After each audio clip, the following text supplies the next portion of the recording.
Newsflash, Democrats. America is a republic, not a democracy. Fact check. True. All right, we're going to be welcoming back Leland Vittert in just a second. But first, I want to tell you about our friends over at Y-Refi. Private student loan debt in the U.S. totals about $300 billion, which is insane. It's a huge number. And about $45 billion of that is labeled as distress. So if that's you, you need to listen in intensely right now. Y-Refi refinances distressed or defaulted private student loans that others won't even touch. They don't care about if you have a bad credit score. They don't care about that at all. Bad credit is accepted. They will. All you need is a 3-minute rate check without any credit impact, and they will find out how to help you. And here's the big idea. They're going to custom tailor a solution for you. It doesn't matter your monthly budget. They're going to work with you within your means to get you a solution so you can finally get ahead on your private student loan debt. That's the key. You can get, if your mom and dad are on that loan, you can get them off. Give them some relief, too. You can even skip a payment every 6 months up to 12 times without penalty. Just call 888-Y-REFI34, 888-Y-REFI34, or log on to yrefi.com. That's yrefi.com. Check them out today. More with Leland Vittert when we welcome back radio in 2 seconds.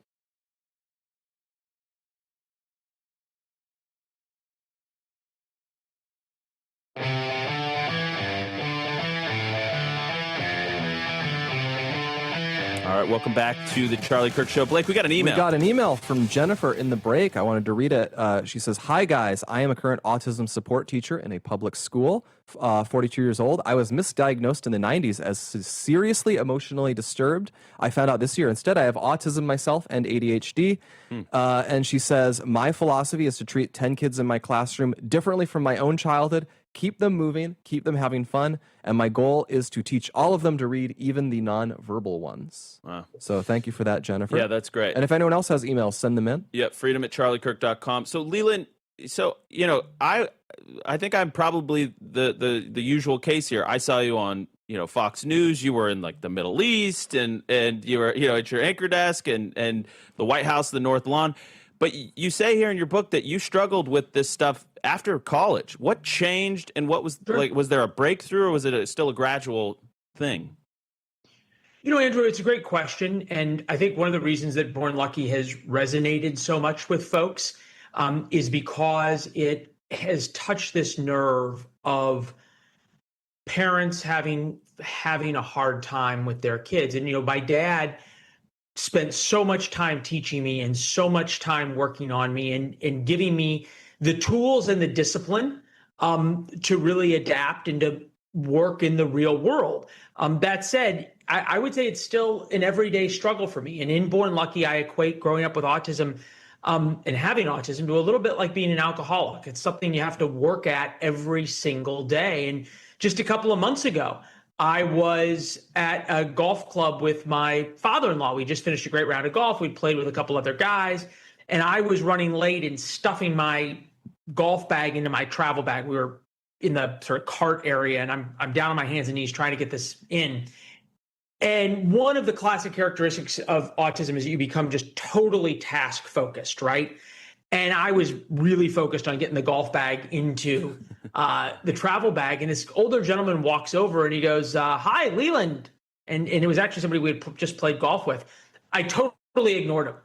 And my dad, I could hear my dad's voice, right? He had taught me, stop what you're doing, be able to sort of break out of that task focus, get up, shake hands, say hello, talk for a few minutes, whatever it is.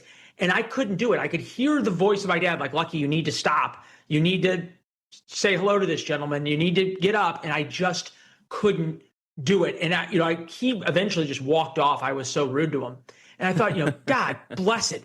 I cannot believe I'm like 8 years old again. I'm 43 years old. I'm married, and I'm like just an 8-year-old, just, being me.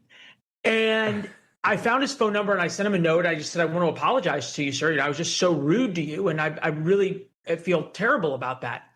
And I'm sorry." What I didn't follow up with was, "Oh, by the way, I have autism," right?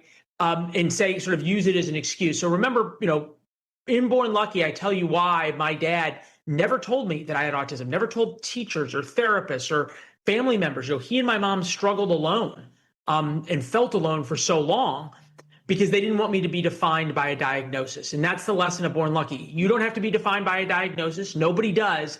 But if you let yourself be defined, if you use it as an excuse, it will always, always be there. And I think it's one of the reasons it was on the New York Times bestseller list. It's one of the reasons now that Amazon picked it for its Black Friday books, because that message of hope and power is really resonating with folks. Well, every parent has that moment where you go, is my kid weird? And there is a temptation to just be like, well, this is just the way he is or she is. And, we were talking about that in the break, is that one of our fears of modern, psychology or modern diagnoses or medicine is that our tendency is to just placate the child and pander to the child as opposed to challenge the child to get better, to improve. I mean, right, Blake, you were telling your story. As I've aged, I've so much appreciated how you can change how you are, by developing new habits. And especially as adults, I think we underrate how much that can happen with children. Children are not fixed. They are constantly becoming. Yes. And you can influence what they become. Yeah. Leland, tell everybody how they can get the book. 30 seconds. The floor is yours. Oh, thank you. Born Lucky, it's on sale right now on Amazon. They picked it out as one of their Black Friday books, so 25% off on Amazon. Everybody knows how to get on Amazon, but we'll tweet the links out as well. And then for all the more information on it, just bornlucky.com. I'm on social media at Leland Vittert. Just been so honored by so many who have come on this Born Lucky journey of hope with us. Yeah. Well, congratulations on the book. It's perfect for Thanksgiving. I am grateful for your dad's influence in your life and the fact that he quit his job to pour into you and to help you become the man that you are. And just congratulations on all the success, both in professionally and with this book, Leland. It's really important this week as we're grateful for the good things and for family. Thank you, sir. Thanks, Andrew. All right. We will see you guys tomorrow.